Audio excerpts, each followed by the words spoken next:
Hey all, DT Neal once again talking to you about storytelling, writing, and assorted things. Picking up where I left off about Nepo babies. Sorry. You know, coming from a working class and middle class background, I'm a firm believer in democracy, and I always will be. I'm not one of those people who's like, they're all crooks. They're all crooks. You can't trust any politician. Yeah. I'm not, I don't have that view. I really strongly think one of the only things we can have going for us in a society like this is democracy. And what, to me, what that means is everybody has a chance. If you take away those chances for people and don't allow them to express themselves and be themselves in the way that they are entitled to be by virtue of being human beings, if you don't consider them human beings, you are mortgaging their existence. And of course, they're going to be pissed. And so again, my beef with the Nepo babies is rooted in that idea of their lives are seen as being having more value than those of us who are not connected. Those of us aren't fortunate enough to have trust funds or movie star parents or film director parents or music producer parents, right? And if you don't have that, you're really, really out in the weeds. And our country has for a long time predicated itself on the idea of, well, anyone can succeed if you just work hard enough, you try hard enough, you do that.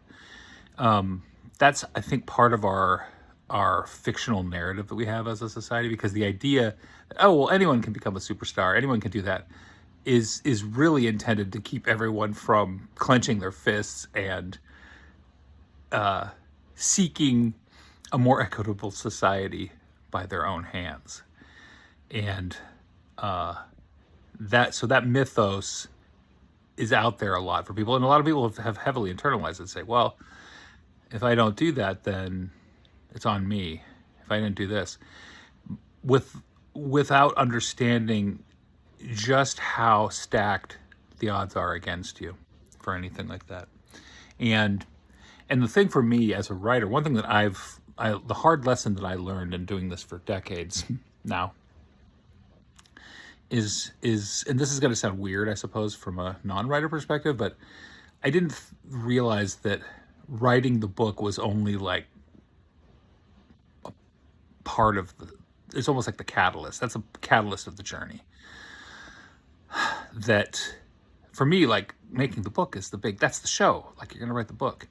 Just like when you go to a movie, you're there to see the movie. That's what you're there to do. You're not there to just, oh, look at the seats in here are really comfortable. This is nice. The popcorn's great. No, the movie is the main attraction. So for me, the book is the main attraction. But in this world and the way, dare I say, capitalism operates, the quality of the work isn't necessarily very important. The provenance of who wrote the book is very important in terms of like selling. If it's a celebrity or a celebrity's child who writes it, that's very significant because that person has already demonstrated they're kind of an easy fit, a sure thing. If you're an unknown entity and you don't have those assets in your pocket, it's a huge steep climb. And even then, there's no guarantee of success because, like I said, the entertainment landscape itself is buckling, it feels like to me. And, so what do you do in that situation as creative? What do you do? Do you just stop? Oh, I can't do it anymore. I can't take all that pain. Or do you just go to the masochistic place of, well, I'm going to keep creating. I'm going to keep creating. I'll just keep doing it. I'll try to market it as best as I can. I'll try to get, eyes on it. I'll try to beg and plead people to write reviews if they like it, or even if they don't. The mix is fine. But to get people out there reading, rating, and reviewing, that is for those of us who are not connected, that's so imperative. But anyway, rolling that back in from a democratic perspective, again, it's difficult because the odds are definitely stacked against you if in an undemocratic society. The connected, the privileged, the rich, they have more opportunities to get seen and heard than if you're not. And in the entertainment world, it's abundantly clear just how undemocratic it is.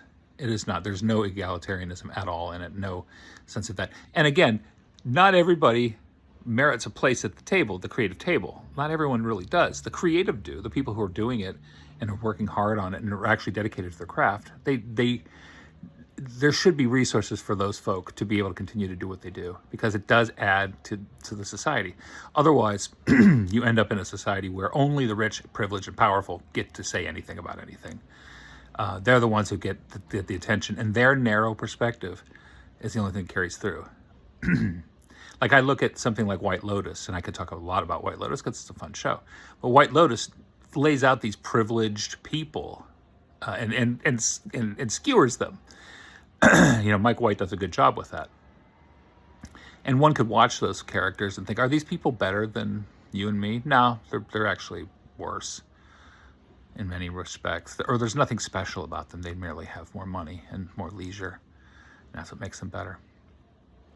So I guess for me, my democratic values butt up against the elite and aristocratic values of the entertainment world.